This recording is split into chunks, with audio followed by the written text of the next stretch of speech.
Hello, welcome all. Today I'm going to demonstrate the STL, that is a standard template library, and how we can implement a stack using STL. So first of all, if you want to execute a stack program, then first of all we need to include a stack library. That's what the standard library means.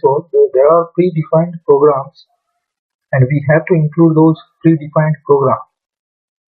And now we have like a stack. Now how to create an object of that stack?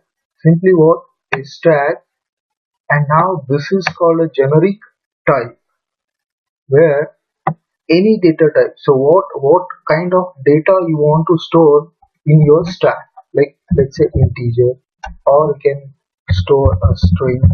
So this is called a data type. So this data type is only allowed to store in the stack. So this is the object stack. So this stack is, let's say, is going to store a string kind of data. And now, as we know, the stack has various methods. For example, like push, pop, top of the stack, is the stack is empty, and print the size of stack. Now, s.push data. Now, what kind of data it is going to accept? Let's say string. C++, let's say Java, C++, Java, s dot push. Now let's say Java. So here in case first we have inserted this element, right? This is the first element, and this is what my second element. And as we know, this stack works in which manner? Last in, first out. Yeah, first in, last out manner, right? So this is about the stack STL. Now let us take an example how we can create a stack in code block. So here I have included this iOS stream stack. So this is important. First of all, you need to include that library. Then I have created a class book.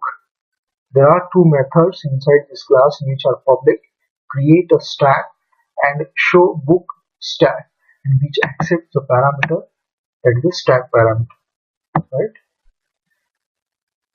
Now, so I have created this create stack. That is what I want implementation of create stack outside that this book, right? Class. So white book, this is a scope resolution operator. Create a stack. Here I have created a stack object, and now I'm trying to insert a book name like s.push. This is my first element. C++, Java, Android, C, and PHP. So right now I have inserted all these elements, right? And now I want to print this all the books, right? So then I have created a show book stack, which is this element, which accepts what? Stack as a parameter. So I have to pass s, that is what? The stack of. Now inside this show book stack, what I have done, I have created that object. Again, I have stored it in a dummy. Now the stack, what is the st, which I have accepted that ds, and I'm storing in the st variable. Now I'm checking not empty. Now you have to print the stack till becomes an empty, right? Now first you need to print the top of element, then pop, again go top of the element, pop, again top of the element, pop the element. So continue this till what? The stack becomes what? Empty. So this is what the how to print a stack element, right? And finally in my main method I have created a book and b dot what? Create a stack, which calls this method, right? Whenever you want to print, just call this show book stack. And if you want to print the size, let's say s dot size. If you want to print the top of the element, so s dot top. If you want to pop up the element, so s dot pop. After popping, let us display the stack. Let us execute this program. Okay, here is my output. So first, that is PHP, C, Android.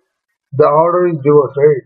Because I have inserted first C++. If you remember here, my order is C++, right? This is my last element which is inserted, PHP. C, Android. Now size is 5, that is s dot size. The s dot top element is what? Yes, it's PHP. And now after popping each element, the top of the element it's popped, right? Deleted, you can say. And now I'm printing. So let's C, Android, Java, and C++. Clear this part? So this is how the size I have printed, the top I have printed, I have popped the element, and then I'm trying to print it. So that's all about stack. Thank you for watching my video. For more updates, you can subscribe my YouTube channel.